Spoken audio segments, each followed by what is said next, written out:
जय श्री राम दोस्तों, आप सभी का मेरे इस YouTube चैनल में हार्दिक स्वागत है। आप सभी को ऋषि पंचमी व्रत की हार्दिक शुभकामनाएं। हिंदू धर्म में ऋषि पंचमी का बहुत महत्व है। ऋषि पंचमी का दिन हिंदू पंचांग के अनुसार भाद्रपद महीने की शुक्ल पक्ष की पंचमी को मनाया जाता है।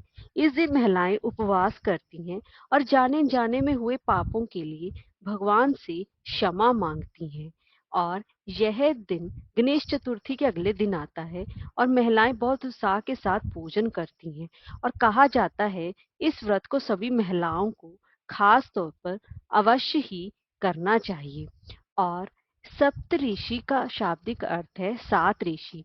और सप्त ऋषि यानी कि सात ऋषियों की पूजा अर्चना की जाती है। ये है कश्यप, अत्रि, भारद्वाज, विश्वामित्र, गौतम, जमदग्नि और वशिष्ठ ऋषि। इस दिन महिलाएं व्रत करती हैं और अपने पापों का प्रायश्चित करती हैं, क्योंकि धार्मिक मान्यताओं के अनुसार स्त्रियों को रजस्वला में पूजा पाठ और धार्मिक कार्य करने की मनाही होती है।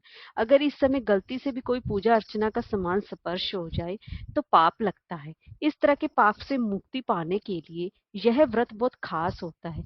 मासिक धर्म में हुई गलतियों के प्रायश्चित के लिए यह व्रत रखा जाता है। और इसी के साथ साथ ऋषि पंचमी व्रत कथा सुनने का भी विधान है।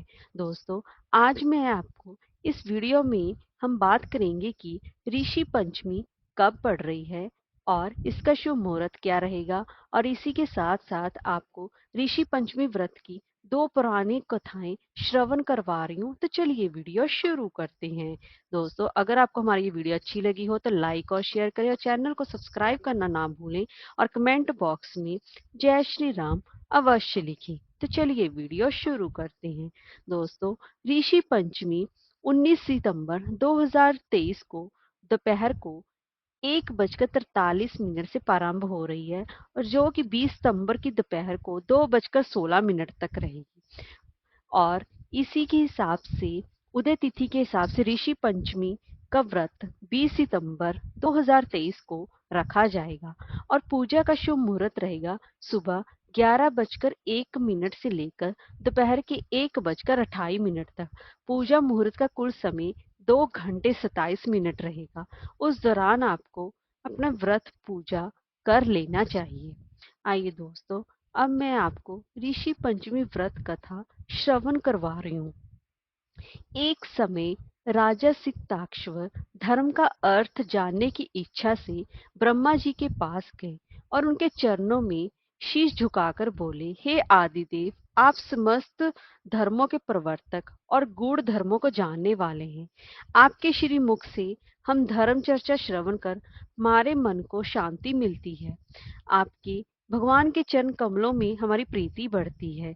तो आपने नाना प्रकार के व्रतों के बारे में उपदेश दिए हैं। अब मैं आपके मुख से इस श्रेष्ठ व्रत को सुनने की अभिलाषा रखता हूँ, जिससे कि प्राणियों के सभी पापों का नाश हो सके।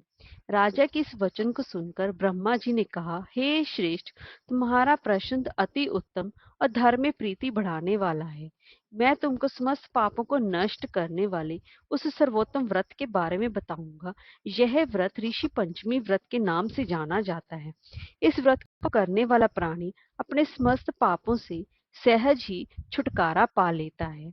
ऐसे में एक कहानी है।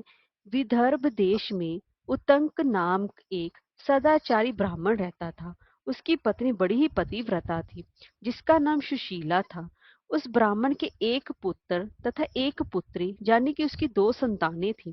विवाह योग्य होने पर उसने समान कुलशील वर के साथ अपनी कन्या का विवाह कर दिया। दैव योग से कुछ दिनों के बाद वह विधवा हो गई। दुखी ब्राह्मण दंपति कन्या सहित गंगा तट पर कुटिया बनाकर रहने लगे। एक दिन ब्राह्मण कन्या सो रही थी और पर उसका शरीर कीड़ों से भर गया। कन्या ने अपनी सारी बात अपनी माता से कही। फिर माता ने अपने पति को यह सब कुछ कहते हुए पूछा, हे प्राणनाथ, मेरी साध्वी कन्या की ये गति होने का क्या कारण है। तब उतंक जी ने समाधि द्वारा इस घटना का पता लगाकर बताया कि पूर्व जन्म में भी यह कन्या ब्राह्मणी थी। इसने रजस्वला होने पर बर्तन छू दिए थे। इस जन्म में भी इसने लोगों की देखा देखी ऋषि पंचमी का व्रत नहीं किया, इसलिए इसके शरीर में कीड़े पड़ गए हैं। हमारे धार्मिक शास्त्रों में मान्यता है कि रजस्वला स्त्री पहले दिन चंडालनी, दूसरे दिन ब्रह्मघातनी तथा तीसरे दिन धोबिन के समान अपवित्र होती है। वह चौथे दिन स्नान करके शुद्ध होती है। यदि वह शुद्ध मन से अब भी ऋषि पंचमी का व्रत करे तो उसके सारे दुख दूर हो जाएंगे और अगले जन्म में वे से अटल सौभाग्य प्राप्त करेगी। पिता की आज्ञा से उस पुत्री ने विधि पूर्वक ऋषि पंचमी का व्रत व पूजन किया।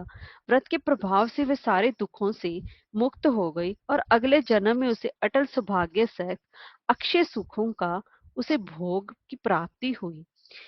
आइए दोस्तों, अब मैं आपको ऋषि पंचमी से जुड़ी हुई दूसरी व्रत कथा श्रवण करवा रही हूँ। एक बार सतयुग में विदर्भ नगरी में शेनजित नाम के एक राजा रहते थे। वे ऋषियों के ही समान थे।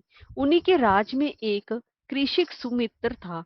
उसकी पत्नी जयश्री अत्यंत ही सुशील और पतिव्रता थी। एक समय वर्षा ऋतु में जब उसकी पत्नी खेती के कामों में लगी हुई थी, तभी वह रजस्वला हो गई। उसको रजस्वला होने का पता लग गया, पर फिर भी वह घर के कामों में लगी रही।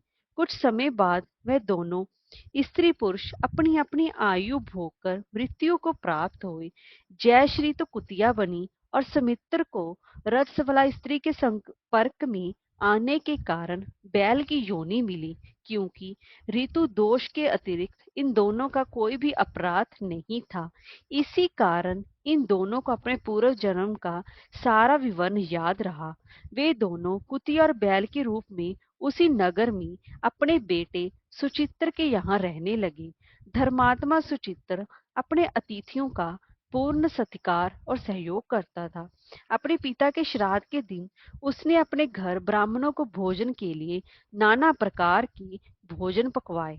जब उसकी स्त्री किसी काम से बाहर गई हुई थी, तो एक सर्प ने उसकी रसोई में उसके खीर के बर्तन में विष डाल दिया। कुतिया के रूप में उस सुचित्र की माँ सब कुछ दूर से देख रही थी। पुत्र की बहू के आने पर उसने पुत्र को ब्रह्म हत्या के पाप से बचाने के लिए उन्हें उस बर्तन में मुंह डाल दिया।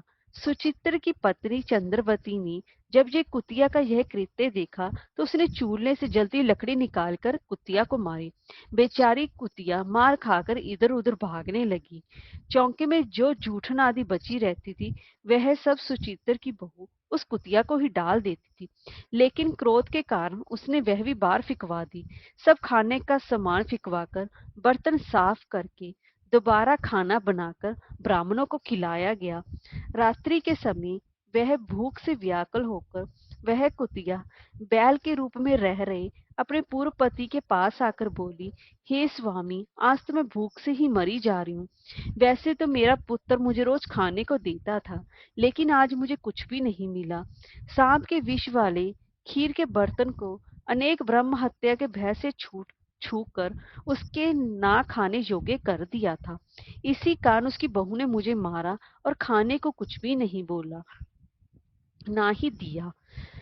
तब वह बैल बोला, हे भद्रे, तेरे पापों के कारण तो मैं भी इस योनि में आ पड़ा हूँ, और आज बोझा ढोते ढोते मेरी कमर भी टूट गई है। आज मैं भी खेत में दिन भर हल में जुता रहा। मेरे पुत्र ने आज मुझे भी भोजन नहीं दिया और मुझे मारा भी बहुत। मुझे इस प्रकार कष्ट देकर उसने इस श्राद्ध को निष्फल कर दिया है। अपने माता पिता की इन बातों को वह सुचित्र सुन रहा था। उसने उसी समय दोनों को भरपेट भोजन कराया और फिर उनके दुख से दुखी होकर वन की ओर चला गया। वन में जाकर ऋषियों से पूछा कि मेरे माता पिता किन कर्मों के कारण इन नीच योनियों को प्राप्त हुए हैं और अब वह किस प्रकार से इनको छुटकारा मिल सकता है। तभी उसे सर्वात्मा ऋषि बोले, तुम इनकी मुक्ति के लिए पत्नी सहित ऋषि पंचमी का व्रत करो और उसका फल अपने माता पिता को दे दो। भाद्रपद महीने की शुक्ल पंचमी को मुख शुद्ध करके मध्याह्न में नदी के पवित्र के जल में स्नान करना और नए रश्मि कपड़े पहनकर अरुंधति सहित सप्त ऋषियों का पूजन करना। इतना सुनकर सुचित्र अपने घर लौट आया और अपनी पत्नी सहित विधि विधान से पूजन व्रत किया। उसके पुण्य से उसके माता पिता दोनों ही पशु योनियों से छूट गई। इसलिए जो महिला श्रद्धा पूर्व ऋषि पंचमी का व्रत करती है, वह समस्त संसारिक सुखों को भोग कर बैकुंठ को जाती है। जय श्री राम।